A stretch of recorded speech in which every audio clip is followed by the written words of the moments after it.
Hello ছোট বন্ধুরা, তোমরা কেমন আছো? ভালো আছো তো? আজকে কিন্তু আমরা জলের পরিচয় সম্পর্কে জানবো। জল কি তোমরা কি জানো? জল কি? জল হলো এক ধরনের রঙহীন স্বাদহীন তরল পদার্থ, যা আমাদের সকল মানুষের বেঁচে থাকার এক অপরিহার্য। জলের অপর নাম জীবন। কেন জানো কি তোমরা জলের অপর নাম জীবন কেন? কারণ জল ছাড়া আমরা বাঁচতে পারি না। এক মুহূর্ত কি বাঁচতে পারি জল ছাড়া? একটু হলেও আমাদের জলের খুব প্রয়োজন। তাই জল হলো আমাদের জীবন। জল কোন দিকে বয়ে যায়? জল সর্বদা উঁচু থেকে নিচুর দিকে বয়ে আসে। দেখতে পেয়েছো? ওই দেখো, উঁচু থেকে নিচের দিকে নেমে আসছে। দেখছো? এই যে এটা দেখতে পাচ্ছি, এটা হলো ঝর্ণা। জলকে খুব ঠান্ডা করলে কি হয়? জল যদি খুব ঠান্ডা হয়ে যায় তাহলে এটা কিসে পরিণত হয় বলো তো? এগুলো কি দেখতে পাচ্ছি? একটা একটা বরফের টুকরো। দেখছো? বরফের টুকরো পরিণত হয়ে যায়। জলকে খুব গরম করলে কি হয়? খুব প্রচণ্ড তাপে গরম করলে কি হয় বলো তো? না, জল যখন প্রচণ্ড গরম হয়ে যায় তখন তা বাষ্প হয়ে উপরের দিকে উঠে যায়। দেখেছো? দেখো, বাষ্প হয়ে উপরের দিকে উঠে যাচ্ছে। বাষ্পকে ঠান্ডা করলে কি হয় জানো কি?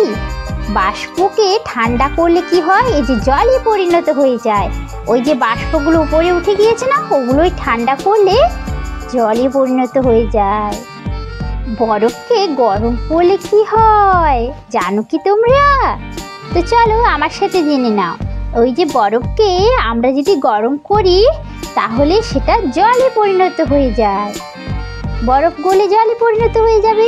ভূপৃষ্ঠে কোথায় কোথায় জল পাওয়া যায় তোমরা কি জানো? ভূপৃষ্ঠে কোথায় কোথায় জল পাওয়া যায়? এই যে দেখতে পাচ্ছি, কোথায় আছে? নদীতে জল রয়েছে, তো জল পুকুরে জল রয়েছে, নদীতে, পুকুরে আর সমুদ্রে প্রচন্ড জল রয়েছে। মাটির নিচে থেকে কিভাবে জল পাওয়া যায় জানো কি? মাটির নিচে থেকে আমরা কল থেকে জল পাই, কুয়ো থেকে। দেখেছো? ওই দেখো কুয়ো, ওই নিচে থেকে আমরা জল পাই। আকাশ থেকে যে জল পড়ে তাকে কি বলে? ওই যে আকাশ থেকে যে জল পড়ছে ওটাকে আমরা কি বলে থাকি? না, ওটা হলো বৃষ্টির জল। দেখেছো? ওই যে জল। আমরা জল পান করি কেন জানো কি তোমরা? আমরা কেন জল পান করি?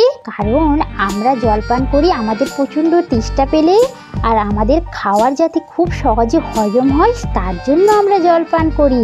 আর আমাদের শরীরে যত দূষিত ঘাম প্রস্রাব আসে সেগুলো বের করে দেওয়ার জন্য। আমাদের কি রকম জল পান করা উচিত তোমরা কি জানো? আমাদের কি রকম জল পান করা উচিত? এই যে দেখতে পাচ্ছি, আমাদের সর্বদা বিশুদ্ধ জল পান করা উচিত। সর্বদা পরিষ্কার পরিচ্ছন্ন জল আমাদেরকে পান করতে হবে। শহর ও গ্রামে কিভাবে পানীয় জল পাওয়া যায় জানো? শহর বা গ্রামে, শহরে ট্যাপ কল আর টিউবওয়েল থেকে পাওয়া যায়, আর গ্রামেতে পাওয়া যায় পাতকুয়া থেকে। দেখেছো কেমন ভাবে জল পাওয়া যাচ্ছে? আমাদের প্রতিদিন কি পরিমাণ জল পান করা উচিত জানো কি তোমরা? আমাদের কিরকম পরিমাণে জল পান করা উচিত? আমাদের প্রতিদিন 2-3 লিটার জল পান করা উচিত। 2 থেকে 3 লিটার জল পান করতে হবে আমাদের প্রত্যেক দিন রোজ। জল আসলে কি পদার্থ জানো কি তোমরা? জল আসলে একটি কি পদার্থ? জল আসলে একটি তরল পদার্থ। দেখেছো? এক ধরনের তরল পদার্থ। কেমন ভাবে? তরলের মতন পাতলা না?